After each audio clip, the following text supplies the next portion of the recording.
ਦੋਸਤੋ public news ਦੇ ਇੱਕ ਪ੍ਰੋਗਰਾਮ ਦੇ ਵਿੱਚ ਰਾਤੀ ਹਮਦ ਮੀਰ ਨੇ ਦੱਸਿਆ ਕਿ ਨਵਾਜ਼ ਸ਼ਰੀਫ ਸਾਹਿਬ ਅੱਜ ਕੱਲ੍ਹ ਮੇਰੇ ਉੱਤੇ ਬਹੁਤ ਜ਼ਿਆਦਾ ਨਾਰਾਜ਼ ਹੈ ਜਾਂ ਸਮਝ ਲਓ ਕਿ ਉਹਨਾਂ ਨੂੰ ਜਿਹੜੀ ਤਨਕੀਦ ਕਰਦਾ ਪਿਆ ਹਮਦ ਮੀਰ ਇਹ ਪਸੰਦ ਨਹੀਂ ਆ ਰਹੀ।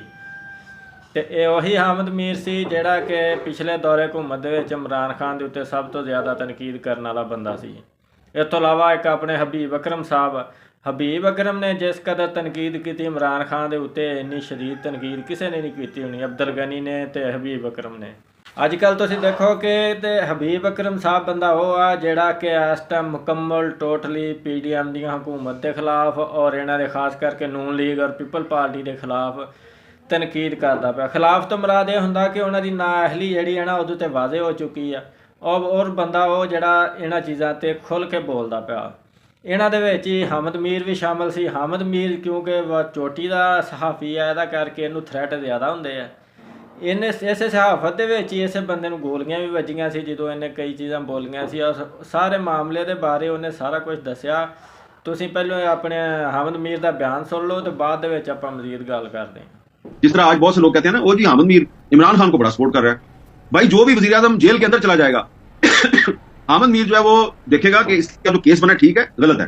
केस गलत है तो मैं उसको सपोर्ट करूंगा। तो मैंने उसको देखा, नवाज शरीफ साहब पे केस गलत बना हुआ है, मैं उनको सपोर्ट करता था। लोग कहते थे इसने भाग जाना है, हामिद मीर इसने भाग जाना है, ये पहले भी भाग गया था, मुशर्रफ के दौर में भाग गया था, ये फिर भाग जाएगा। मैं कहता था कहां भाग जाएगा, ये पाकिस्तान से बाहर भाग जाएगा। तो मैं जनाब थोड़ा सा जज्बाती होके इसी तरह जिस तरह आपने टॉक शो में बुला लिया, मैंने भी किसी टॉक शो में कह दिया कि ये वो नवाज शरीफ नहीं है और देखना कि ये नहीं जाएगा। और फिर मैंने कहा अगर ये गया तो फिर मैं इस पे तनकीद करूंगा। वो जनाब नवाज शरीफ साहब सच्ची मुच्ची चले गए पाकिस्तान से, दूसरी दफा भी चले गए। और चले गए जब, और जाने के बाद फिर उन्होंने वहां से बैठकर जनरल बाजवा को एक और एक्सटेंशन देने की हिमायत कर दी। तो इसलिए मैं समझता हूं कि नवाज शरीफ साहब के अगर शिकवे हैं, ठीक है, उनकी बड़ी मजबूरियां होगी, बड़ा प्रेशर होगा, हमारे साथ भी बड़ी ज्यादती हुई है। हमने भी आपके बारे में बड़ी उम्मीदें लगाई हुई थी, हमने भी आपके बारे में बड़े बड़े दावे किए, तबसरे किए कि जी ये वो नवाज शरीफ नहीं है जो मुशर्रफ के दौर में पाकिस्तान से बाहर चला गया था, ये और नवाज शरीफ है। लेकिन नवाज ने साबित किया कि वो वही पुराना नवाज शरीफ है जो मुशर्रफ दौर में भी बाहर चला गया और उसके बाद फिर इमरान खान के दौर में भी बाहर चला गया। और आज वो नवाज शरीफ साहब जो है वो हमारे साथ शिकवे कर रहे हैं। मैं अभी भी उनकी बड़ी इज्जत करता हूँ, 3 दफा पाकिस्तान। लेकिन क्योंकि अब उन्होंने शिकवे करने शुरू कर दिए हैं, मैंने ये बातें पहले कभी नहीं की, तो फिर मैं भी बता रहा हूँ कि ठीक है फिर हमारे भी शिकवे हैं। और फिर जिस तरीके से अभी आप हुकूमत चला रहे हैं, वो ये हुकूमत चलाने का ये तरीका है, तो ठीक है नवाज शरीफ साहब के साथ बड़ी ज्यादती हुई है। लेकिन नवाज शरीफ साहब ने भी अपने जो वो लोग हैं जिनको के उनसे बड़ी उम्मीदें वाबस्ता थी, उन्होंने भी उनके साथ बड़ी ज्यादती की है।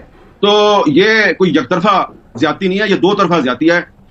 नवाज शरीफ साहब के साथ शरीफ साहब ने भी बहुत ज्यादती की। इस वक्त जो क्राइसिस पाकिस्तान में आपको नजर आ रहा है, इस क्राइसिस के मौजूद जो है वो जनरल कमर जावेद बाजवा साहब हैं। जनरल कमर जावेद बाजवा को आर्मी चीफ किसने बनाया था? नवाज शरीफ ने। बिल्कुल ठीक। और नवाज शरीफ साहब ने उनको आर्मी चीफ कैसे बनाया था? जी बिल्कुल। अब जो गवाहियां सामने आ गई हैं, ख्वाजा आसिफ साहब ने जो कुछ बताया है उसके बाद जी नहीं, सिर्फ ख्वाजा आसिफ साहब ने नहीं बताया जी, मुझे खुद भी पता है जी। जरा मुझे खुद भी आप भी रोशनी डाल दीजिए, आप भी रोशनी डाल दीजिए जी। कि जब जनरल कमर जावेद बाजवा साहब कोर कमांडर रावलपिंडी थे और उस वक्त ये जनरल जहीर साहब DGISI थे और ये साजिश कर रहे थे इमरान खान की पार्टी के जरिए, तो मुझे याद है कि मैंने नवंबर 2013 में, बहुत पुरानी बात कर रहा हूं, तकरीबन 11 साल पुरानी बात कर रहा हूं जी, मैंने नवंबर 2013 में अपने टॉक शो में, कैपिटल टॉक में एक बात कही। मैंने ये दावा किया कि जी अब नवाज शरीफ साहब की जो हुकूमत है इसके खिलाफ एक लॉन्ग मार्च होने वाला है, एक तहरीक चलने वाली है। मकसद उसका ये होगा कि जी इलेक्शन में बड़ी धांधली हुई है और जी 4 हल्के खोल दिए जाएं और दोबारा इलेक्शन करवाया जाए। लेकिन असल मकसद उसका है जनरल परवेज मुशर्रफ को अकाउंटेबिलिटी से बचाया जाए, उसके खिलाफ जो केस चल गया उसको रोकना है। तो मेरे साथ राब्ता किया बहुत से लोगों ने, नवाज शरीफ साहब की हुकूमत के लोगों ने भी राब्ता किया कि यार ये आप क्या बात कर रहे हैं। मैंने कहा भाईजान आपको पता है कि मैं इमरान खान साहब को उस जमाने से जानता हूं जब उन्होंने अभी पॉलिटिक्स भी शुरू नहीं की थी, और जब वो पार्टी बना रहे थे 1995-96 में, तो 2-3 जो उनकी मीटिंग्स थी उसमें मैं भी शामिल था और मैंने उनको मशवरा दिया था पार्टी ना बनाओ क्योंकि आप पाकिस्तानी कौम के अनएक्सिक्यूटिव लीडर हैं। मैंने कहा उनके जो इर्द गिर्द लोग हैं ना, वो उनके साथ मेरे पुराने ताल्लुकात हैं, तो मुझे उनसे पता चला है और कि इमरान खान साहब ने उनको काम पे लगा दिया गया है और उनको नहीं पता इमरान खान साहब को कि असल मसला क्या है, लेकिन असल मसला परवेज मुशर्रफ को बचाना है।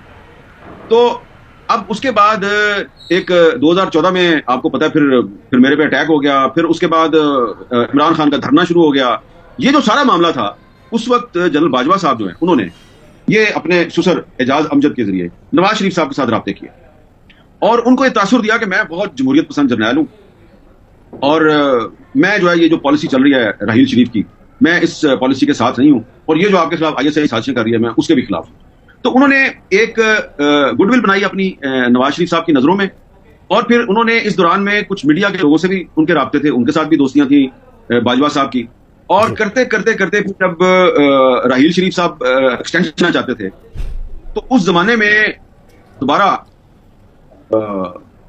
हमारे कुछ जो दोस्त हैं जो बाद में जनरल फैज के बहुत करीब हो गए थे, वो उस वक्त कोशिश कर रहे थे कि जनरल राहील शरीफ को एक्सटेंशन दिलवाई जाए।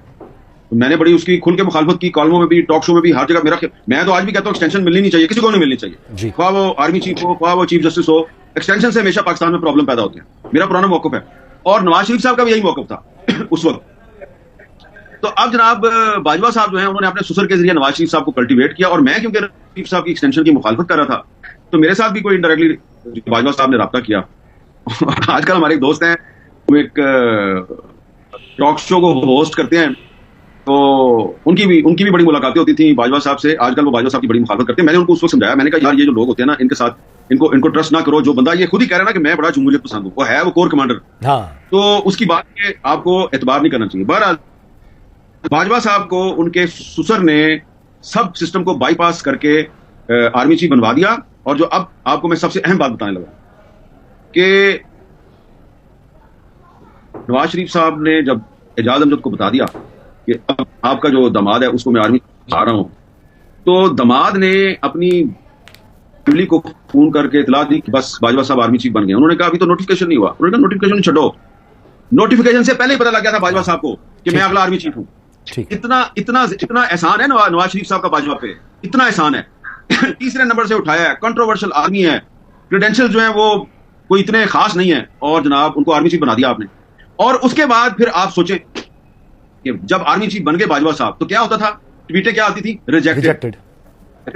ठीक है ना जी। तो हाँ जी दोस्तों, जैसा कि ਤੁਸੀਂ ਹਾਮਦ ਮੀਰ ਦਾ ਸਾਰਾ ਬਿਆਨ ਸੁਣਿਆ, ਤਫਸੀਲ ਦੇ ਨਾਲ ਸਾਰੀ ਗੱਲਬਾਤ ਸੁਣੀ, ਹੁਣ ਆਪਾਂ ਗੱਲ ਕਰਦੇ ਹਾਂ ਕਿ ਉਸ ਦੌਰ 'ਚ ਅਸੀਂ ਵੀ ਸੁਣਦੇ ਹੁੰਦੇ ਸੀ ਵੀ ਰਾਹੀਲ ਸ਼ਰੀਫ ਜਿਸ ਟਾਈਮ ਇਮਰਾਨ ਖਾਨ ਧਰਨੇ ਵਗੈਰਾ ਦਿੰਦਾ ਪਿਆ ਸੀ ਨਾ ਇਹਦੇ ਖਿਲਾਫ, ਉਸ ਟਾਈਮ ਦੀ ਹਕੂਮਤ ਨਵਾਜ਼ ਸ਼ਰੀਫ ਦੇ ਖਿਲਾਫ, ਯਾਨੀ ਕਿ ਉਹ 4 ਹਲਕੇ ਖੋਲ੍ਹਣ ਵਾਲੀ ਗੱਲ ਜਿਹੜੀ ਹੁੰਦੀ ਸੀ, ਤੇ 35 ਪੈਂਚਰ ਤੇ ਨਜਮ ਸੇਠੀ ਤੇ ਇਹ ਉਹ, ਉਹਨਾਂ ਦਿਨਾਂ 'ਚ ਮਾਮਲਾ ਤੇ ਇੰਨੇ ਕੁ ਵਿਗੜ ਗਏ ਸੀ ਕਿ ਲੋਕ ਕਹਿੰਦੇ ਸੀ ਵੀ ਹੁਣ ਮਾਰਸ਼ਲ ਲੱਗ ਜਾਣਾ।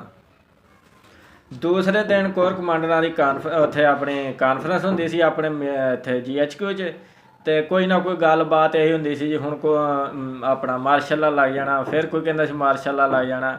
ਅੰਦਰ ਖਾਤੀ ਬਥੇਰੇ ਕੰਮ ਭਾਲਦੇ ਰਹੇ, ਕਈ ਜਰਨੈਲ ਇਹਦੀ ਸਪੋਰਟ ਕਰਦੇ ਸੀ, ਕਈ ਨਹੀਂ ਸੀ ਕਰਦੇ। ਉਹਨਾਂ ਦਿਨਾਂ ਦੇ ਵਿੱਚ ਇੱਕ ਖਬਰ ਨਿਕਲ ਕੇ ਆਈ ਜੀ, ਸਾਰੇ ਕੋਰ ਕਮਾਂਡਰ ਜਿਹੜੇ ਆ ਉਹ ਕਹਿੰਦੇ ਆ ਜੀ ਮਾਰਸ਼ਲ ਲੱਗਣਾ ਚਾਹੀਦਾ, ਲੇਕਿਨ ਇਹਨਾਂ ਦੇ ਵਿੱਚ ਇੱਕ ਬੰਦਾ ਐਸਾ ਜਿਹੜਾ ਕਹਿੰਦਾ ਮਾਰਸ਼ਲ ਨਹੀਂ ਲੱਗਣਾ ਚਾਹੀਦਾ। ਤੇ ਉਹ ਕਿਹੜਾ ਜੀ, ਉਹ ਜੀ ਜਨਰਲ ਕਮਰ ਜਵੇਦ ਬਾਜਵਾ। ਉਹ ਜਦੋਂ ਇਹ ਖਬਰ ਨਿਕਲ ਕੇ ਆਈ ਹੈ ਨਾ, ਤੇ ਆਖਿਰ ਸੋਚ ਸਮਝ ਤਾਂ ਬੰਦਿਆਂ ਨੂੰ ਰੱਬ ਨੇ ਦਿੱਤੀ ਹੈ ਨਾ ਸਾਰਿਆਂ ਨੂੰ। ਸਾਡਾ ਆਪਣਾ ਜਿਹਨੇ ਕਹਿੰਦਾ ਸੀ ਭਾਈ ਜੀ ਵੀ ਅਗਲਾ ਆਰਮੀ ਚੀਫ ਇਹੀ ਹੋਊਗਾ, ਕਿਉਂਕਿ ਉਹਨੇ ਆਪਣਾ ਪੈਗਾਮ ਪਹੁੰਚਾਤਾ ਕਿ ਮੈਂ ਜਮਹੂਰੀਅਤ ਦੇ ਖਿਲਾਫ ਨਹੀਂ ਹੈਗਾ, ਮੈਂ ਮਾਰਸ਼ਲ ਲਾ ਦੇ ਹੱਕ 'ਚ ਨਹੀਂ ਹੈਗਾ। ਲਿਹਾਜ਼ਾ ਜਿਹੜਾ ਨਾ ਵਜ਼ੀਰ ਆਜ਼ਮ ਤੱਕ ਇਹ ਚੀਜ਼ ਜਾਵੇ ਕਿ ਫਲਾਣੇ ਬੰਦੇ ਨੇ ਇਸ ਚੀਜ਼ ਦੇ ਉੱਤੇ ਸਟੈਂਡ ਲਿਆ ਕਿ ਮਾਰਸ਼ਲ ਲਾ ਨਹੀਂ ਲੈਣਾ, ਲਿਹਾਜ਼ਾ ਇਹ ਜਮਹੂਰੀ ਆਪਣਾ ਆਰਮੀ ਚੀਫ ਆ, ਜਮਹੂਰੀਅਤ ਪਸੰਦ ਹੈ, ਲਿਹਾਜ਼ਾ ਇਹਨੂੰ ਅਸੀਂ ਬਣਾ ਦਿੰਦੇ ਹਾਂ। ਅਤੇ ਉਹ ਫਿਰ ਉਹ ਜਨਰਲ ਬਾਜਵੇ ਦੀ ਸਾਜ਼ਿਸ਼ ਸੀ ਆਪਣੇ ਸਹੁਰੇ ਦੇ ਥਰੂ, ਅਤੇ ਜੋ ਕਿ ਉਹਨੇ ਆਪਣਾ ਬਾਅਦ 'ਚ ਕੰਮ ਵਿਖਾਇਆ, ਨਵਾਜ਼ ਸ਼ਰੀਫ ਦੇ ਫੱਟੇ ਚੱਕੇ ਆਪਣੇ ਮਤਲਬ ਨੂੰ, ਬਾਅਦ ਦੇ ਵਿੱਚ ਇਮਰਾਨ ਖਾਨ ਨੂੰ ਵੀ ਇਸਤੇਮਾਲ ਕਰਕੇ ਸਾਈਡ 'ਤੇ ਕੀਤਾ। ਵੀ ਇਹਦੇ ਹਾਮਦ ਮੀਰ ਦੇ ਮੁਤਾਬਕ ਜਿਹੜੇ ਮੌਜੂਦਾ ਹਾਲਾਤ ਪਾਕਿਸਤਾਨ ਦੇ ਬਣੇ ਪਏ ਇਹਨਾਂ ਦੀ, ਜਿਸ ਤਰ੍ਹਾਂ ਇਹ ਮੁਲਕ ਦੀ ਤਬਾਹੀ ਲੱਥੀ ਪਈ ਆ, ਇਹਦਾ ਅਸਲ ਜਿਹੜਾ ਨਾ ਸਬੱਬ ਔਰ ਅਸਲ ਜ਼ਿੰਮੇਦਾਰ ਜਨਰਲ ਬਾਜਵਾ ਹੀ ਆ, ਕਿਉਂਕਿ ਉਸ ਨੇ ਕੰਮ ਖਿਲਾਰਨਾ ਸ਼ੁਰੂ ਕੀਤਾ। ਬਾਕੀ ਅੱਗੇ ਥੱਲੇ ਵਾਲੇ ਜਾਂ ਜੋ ਵੀ ਜਾਂ ISI ਚੀਫ ਜੇ ਉਹ, ਉਹਨਾਂ ਬਾਰੇ ਤਾਂ ਅਸੀਂ ਨਹੀਂ ਕਹਿ ਸਕਦੇ, ਲੇਕਿਨ ਜਿਹੜਾ ਬੰਦਾ ਸਰਬਰਾਹ ਸੀ ਸਾਰੇ ਆਪਣਾ ਸਿਨੈਰੀਓ ਦਾ ਜਾਂ ਸਾਰੇ ਡਰਾਮੇ ਦਾ, ਉਹ ਜਨਰਲ ਬਾਜਵਾ ਹੀ ਸੀ। ਉਹ ਆਪਣੇ ਮਕਸਦ ਹਾਸਲ ਕਰਕੇ 2 ਵਾਰ ਐਕਸਟੈਂਸ਼ਨਾਂ ਲੈ ਲੂ ਕੇ ਆਪਣਾ ਤਾੜੀ ਮਾਰੀ ਤੇ ਫੁਰ ਤੋਤੇ ਹੋਣੀ ਜਾਂਦੇ ਰਹੇ। ਮੁਲਕ ਹੁਣ ਦੱਬਿਆ ਪਿਆ। ਹੁਣ ਇਸ ਚੀਜ਼ ਦੀ ਕਿਸੇ ਬੰਦੇ ਨੂੰ ਕੋਈ ਪਰਵਾਹ ਨਹੀਂ ਹੈ, ਨਾ ਕਿਸੇ ਸਿਵੀਲੀਅਨ ਨੂੰ, ਨਾ ਕਿਸੇ ਸੋਲਜਰ ਨੂੰ, ਨਾ ਕਿਸੇ ਚੀਫ ਨੂੰ, ਨਾ ਕਿਸੇ ਅਦਾਲਤ ਨੂੰ, ਵੀ ਮੁਲਕ ਦੀ ਹਾਲਤ ਕੀ ਬਣੀ ਪਈ ਹੈ। ਇਸ ਟਾਈਮ ਮੌਜੂਦਾ ਹਕੂਮਤ ਜਿਹੜੀ ਆ ਉਹਦੇ ਕਾਰਨਾਮੇ ਜਿਹੜੇ ਆ ਜਾਂ ਉਹਦੀ ਮੌਜੂਦਾ ਹਕੂਮਤ ਦੀ ਜਿਹੜੀ ਕਾਰਗਰਦਗੀ ਆ ਉਹ ਸਾਰਿਆਂ ਦੇ ਸਾਹਮਣੇ ਆ ਨਾ। ਉਹ ਆਪਣੇ ਪਰਾਏ ਸਾਰੇ ਰੋਣਾ ਰੋਂਦਾ ਵੀ ਲਓ ਜੀ ਇਹ ਤੇ ਗੱਲ 'ਚ ਪੈ ਗਿਆ ਕੰਮ। ਜਦੋਂ ਦਾ ਇਮਰਾਨ ਖਾਨ ਨੂੰ ਕੱਢਿਆ ਉਹਦੇ ਖਿਲਾਫ ਇਹ ਸੀ ਜੀ ਇਹਨੇ ਮੁਲਕ ਨੂੰ ਲੁਟਾਤਾ, ਇਹ ਕਰਤਾ ਉਹ ਕਰਤਾ, ਲਿਹਾਜ਼ਾ ਸਾਨੂੰ ਆਉਣ ਦਿਓ, ਅਸੀਂ ਸਾਰਾ ਕੁਛ ਸੰਭਾਲਾਂਗੇ, ਮੁਲਕ ਨੂੰ ਤਰੱਕੀ 'ਤੇ ਲਿਆਵਾਂਗੇ। ਉਹ ਕਈ ਲੋਕ ਇਸ ਲਾਲਚ ਨੂੰ ਪੈ ਗਏ ਵੀ ਚਲੋ ਕੁਛ ਨਾ ਕੁਛ ਤਾਂ ਹੋਊਗਾ ਹੀ। ਹੁਣ ਉਹ ਵੀ ਰੋਂਦੇ ਪਏ ਆ ਵੀ ਇਹ ਕੀ ਬਣ ਗਿਆ ਮੁਲਕ ਦਾ। ਅਤੇ ਅਸੀਂ ਤਾਂ ਗਰੀਬ ਲੋਕ ਜਿਹੜੇ ਪਹਿਲੋਂ ਰੋਂਦੇ ਪਏ ਸੀ ਉਹ ਹੁਣ ਵੀ ਰੋਂਦੇ ਪਏ। ਸਾਡੇ ਨਾਲ ਤਾਂ ਪਿਛਲੇ 70 ਸਾਲਾਂ ਤੋਂ ਇਹੀ ਹੋਣ ਦਿਆ। ਅਤੇ ਲੇਕਿਨ ਸਾਨੂੰ ਇਹ ਪਤਾ ਕਿ ਪਾਕਿਸਤਾਨ ਦੇ ਹਾਲਾਤ ਉਦੋਂ ਤੱਕ ਦਰੁਸਤ ਨਹੀਂ ਹੋ ਸਕਦੇ ਜਦੋਂ ਤੱਕ ਤਮਾਮ ਸਿਆਸੀ ਪਾਰਟੀਆਂ ਇੱਕੋ ਜਗ੍ਹਾ 'ਤੇ ਨਾ ਇਕੱਠੀਆਂ ਹੋਈਆਂ। ਦੇਖੋ ਜੀ ਸਿਆਸੀ ਪਾਰਟੀਆਂ ਇੱਕ ਜਗ੍ਹਾ 'ਤੇ ਇਕੱਠੀਆਂ ਹੋਈਆਂ ਸੀ ਇਮਰਾਨ ਖਾਨ ਦੇ ਖਿਲਾਫ, ਲੇਕਿਨ ਅਸੀਂ ਇਹ ਕਹਿੰਦੇ ਹਾਂ ਕਿ ਇਮਰਾਨ ਖਾਨ ਵੀ ਇਹਨਾਂ ਦੇ ਨਾਲ ਰਲ ਕੇ ਸਾਰੇ ਇੱਕ ਬਕਾਇਦਾ ਆਇਨ ਤਸ਼ਕੀਲ ਦੇਣ ਜਿਹਦੇ ਵਿੱਚ ਹਰ ਅਦਾਰੇ ਦੀ ਹਦੂਦ ਕਯੂਦ ਮੁਤੱਯਨ ਕੀਤੀ ਜਾਵੇ।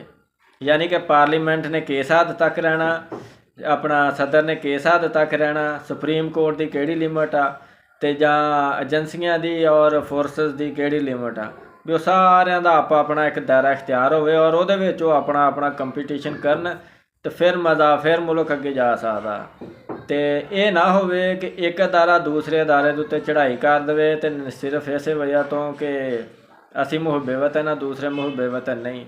ਲਿਹਾਜ਼ਾ ਇਹਨਾਂ ਨੂੰ ਬਾਕੀ ਇਹਨਾਂ ਦਾ ਜਿਹੜਾ ਹਕੂਮਤ ਜਿਹੜੀ ਹੁੰਦੀ ਹੈ ਨਾ, ਹਕੂਮਤ ਦੇ ਮਤਹਿਤ ਹੀ ਰਹਿਣਾ ਚਾਹੀਦਾ ਹਰ ਅਦਾਰੇ ਨੂੰ।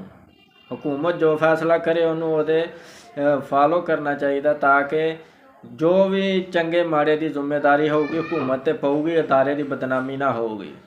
ਹੁਣ ਸਾਡੇ ਅਦਾਰੇ ਬਦਨਾਮ ਹੋਏ ਪਏ, ਕਈ ਕੁਛ ਹੋਇਆ ਪਿਆ, ਕਿਸੇ ਇੱਕ ਅਦਾਰੇ ਦੀ ਨਹੀਂ ਗੱਲ ਕਰਦੇ ਪਏ, ਸਾਰਿਆਂ ਦਾ ਹੀ ਇਹ ਹਾਲ ਆ, ਮੁਲਕ ਸਾਰੇ ਦੀ ਤਬਾਹੀ ਲੱਥੀ ਪਈ ਹੈ।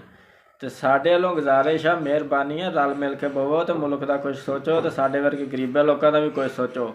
ਬਿੱਲਾਂ ਨੇ ਮੱਤ ਮਾਰਤੀ ਜਾਂ ਮਹਿੰਗਾਈ ਨੇ ਅਸਲੋਂ ਹੀ ਜੀਣਾ ਹਰਾਮ ਕਰ ਦਿੱਤਾ ਅਤੇ ਇਹ ਕੁਛ ਮੁਲਕ ਬਾਰੇ ਵੀ ਸੋਚ ਲਓ। ਇੱਥੇ ਨਹੀਂ ਰਹਿ ਜਾਣਾ ਸਾਰੀ ਜ਼ਿੰਦਗੀ ਤੁਸੀਂ, ਇਖਤਿਆਰਾਂ 'ਤੇ ਨਹੀਂ ਤੇ ਬੈਠੇ ਰਹਿਣਾ, ਨਾ ਕੁਰਸੀਆਂ 'ਤੇ ਨਹੀਂ ਬੈਠੇ ਰਹਿਣਾ।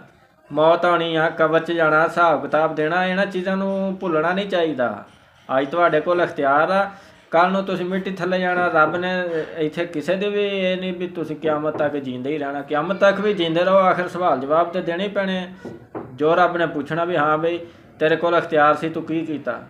ਲਿਹਾਜ਼ਾ ਮਿਹਰਬਾਨੀ ਆਪਣੀ ਆਖਰਤ ਦਾ ਵੀ ਸੋਚੋ। ਤੁਹਾਡੇ ਕੋਲ ਮੌਕਾ ਵਾ ਦੁਨੀਆ 'ਚ ਵੀ ਨੇਕਨਾਮੀ ਖੱਟਣ ਦਾ ਅਤੇ ਆਖਰਤ 'ਚ ਵੀ ਨੇਕਨਾਮੀ ਖੱਟਣ ਦਾ। ਅਤੇ ਦੋਸਤੋ ਤੁਹਾਨੂੰ ਵੀਡੀਓ ਕੈਸੀ ਲੱਗੀ ਹੈ, ਮਿਹਰਬਾਨੀ, ਸ਼ੁਕਰੀਆ, ਜਜ਼ਾਕੱਲਾ।